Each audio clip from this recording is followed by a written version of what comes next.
Your father's hand is on your shoulder. You're standing in the outer courtyard of the Eanna temple in Uruk, and the priestess is examining your teeth like your livestock. You're 12 years old. The morning sun already burns. Your mother isn't here. Your father sold you 3 days ago to clear his debt to a barley merchant, and today is collection day. The priestess, tall, draped in white linen, face painted with ochre and kohl, nods once. Acceptable, she says. Your father's hand drops away. He doesn't say goodbye. He turns and walks back through the gates, past the glazed brick walls painted brilliant blue, past the date palm vendors and the fish merchants shouting prices, back toward a life that no longer includes you. You want to run, running makes it worse. You've seen what they do to runaways in the market square. The priestess gestures. You follow. Inside the temple complex, the air changes. Cooler, thicker. It smells like myrrh and cedarwood oil and something else, something sweet and cloying you can't name yet. The walls are decorated with murals of Ishtar, goddess of love and war, riding her lion. She looks powerful, untouchable, divine. You are none of these things.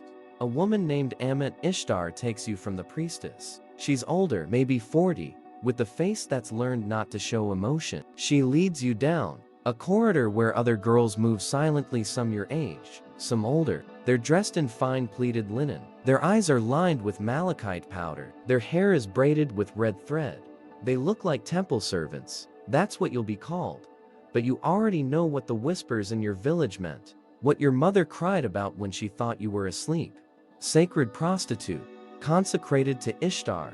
Your body, given to the goddess, borrowed by men who'll pay the temple in silver and grain for the privilege. Ammit Ishtar doesn't explain. She just opens a door to a washroom tiled in fired clay and says, "Strip." They erase you methodically.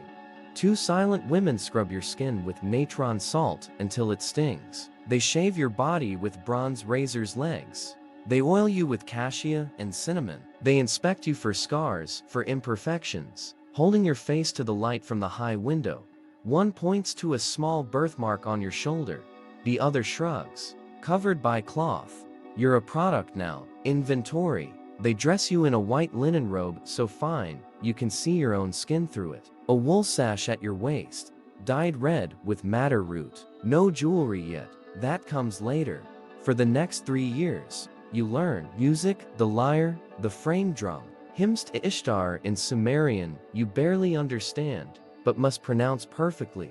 Movement slow. Serpentine dances with hip articulations that make the older priestesses nod approval. Makeup malachite paste ground fresh each morning for your eyelids, red ochre mixed with fat for your lips, and the rites.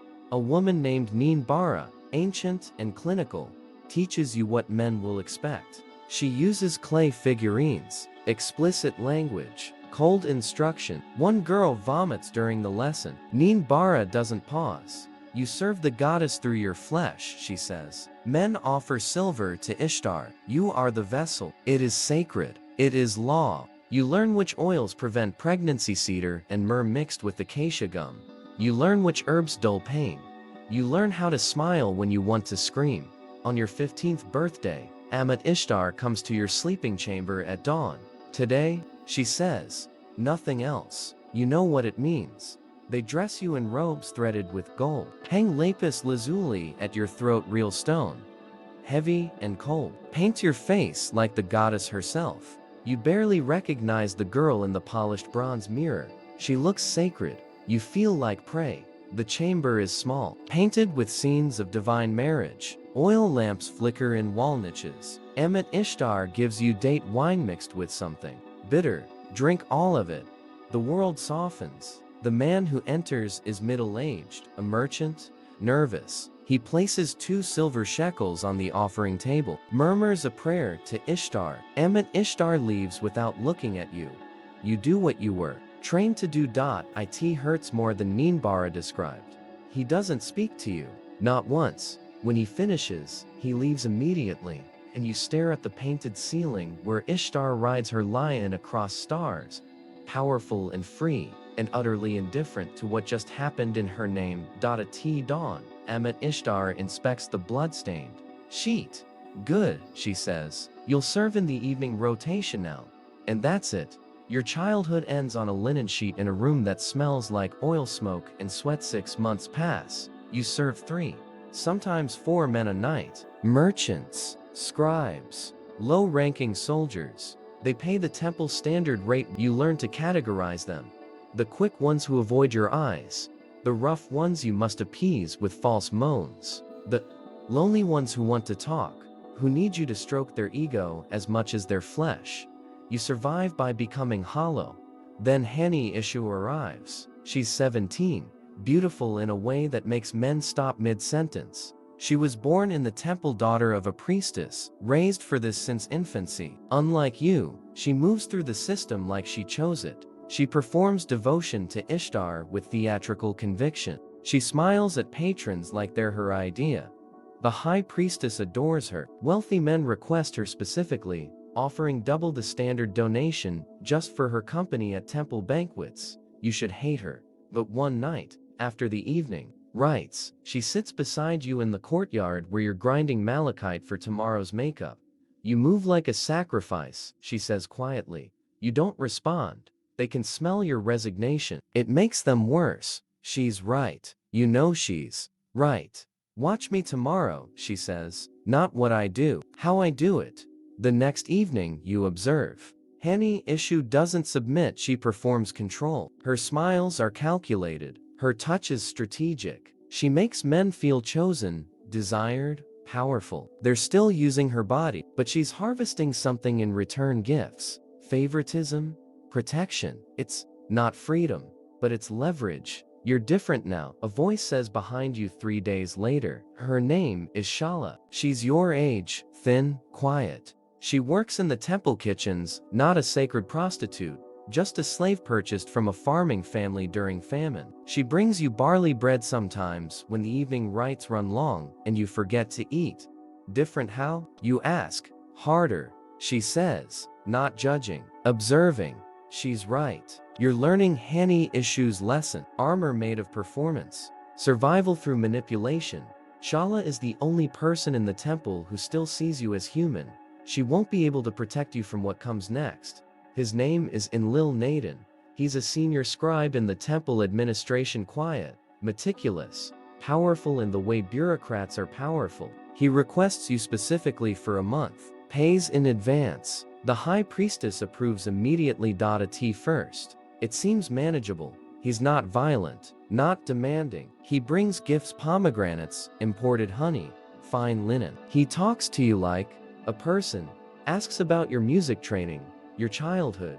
You make the mistake of relaxing, then he asks you to steal for him a single clay tablet from the high priestess's record chamber, an accounting document. He says there's an error he needs to verify. Nothing serious, just temple business. You refuse. His face doesn't change. I've paid the temple well for your time, he says softly. Ishtar rewards the obedient. The threat is quiet, precise. You take the tablet. 2 days later, the high priestess summons you. You enter her chamber, walls lined with cylinder seals and administrative tablets, air thick with frankincense. She sits on a low stool, back straight, face painted in the formal style. Enlil Naden stands beside her. The stolen tablet sits between them. You were seen, the high priestess says calmly, removing temple records without authorization. Your stomach drops. I didn't, you start. Theft from the goddess is sacrilege, she continues. The penalty is expulsion, or worse. Enlil Naden watches you with distant eyes.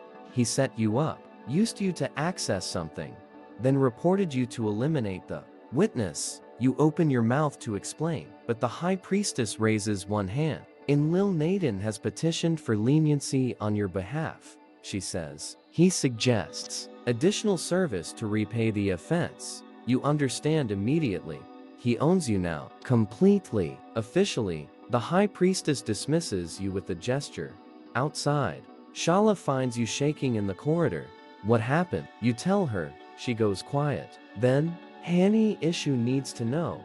Yuthi Ishu listens without interrupting. When you finish, she stares at the courtyard fountain for a long moment. He'll destroy you slowly, she finally says. Men like him enjoy the process. What do I do? She meets your eyes. You already know. You do. That night, when Enlil Naden visits, you perform perfectly. Submission, gratitude, devotion. You tell him you understand now you were honored to serve him, even in theft. He believes you because men like him always do. Over the next 2 weeks, you gather information. You listen when he talks in post-coital satisfaction about temple politics, about which priests owe him favors, about the real reason he needed that tablet evidence of the high priestess's cousin embezzling grain during the last harvest. You tell Hani Isha everything. She tells the high priestess, not directly, through careful whispers to the right senior priestess at the right banquet. Strategic gossip positioned as concern for the temple's reputation. 3 weeks later, Enlil Naden is reassigned to a temple in Nippur. You're safe. But you're also no longer the girl who entered these gates at 12. That girl believed in protection, in fairness, in the goddess's mercy. You know better now. You're 20 years old. You've survived 8 years in the Eanna temple through calculation and performance and the systematic murder of who you used to be. You train new girls now, teaching them what Neen Bara taught you. Your voice is calm, clinical. You watch their faces go numb and remember your own. Some nights, Shala brings you bread and sits silently while you eat. She doesn't ask if you're okay. She knows the answer. Hani Ishu moved up the hierarchy. She serves only nobles now, speaks at temple councils. She nods to you in corridors, but you're not friends, you're collaborators in survival. Nothing more. You've learned the truth. They don't tell you when your father's hand first leaves your shoulder. The temple calls it sacred service. The city calls you blessed. The goddess receives her silver, but you're just currency in a system that consumes girls and calls it devotion. You've survived by becoming what you once feared, calculating. Hollow, armored in performance. You won the game. The cost was yourself. And late at night, when the oil lamps burn low and the temple finally quiets, you wonder what the goddess really thinks of what's done in her name. If she sees, if she cares, if she keeps accounts. Some lives are cages dressed as glory. Next time, the bars might be made of ice and iron instead of painted brick, and the gods you serve might demand even more than flesh.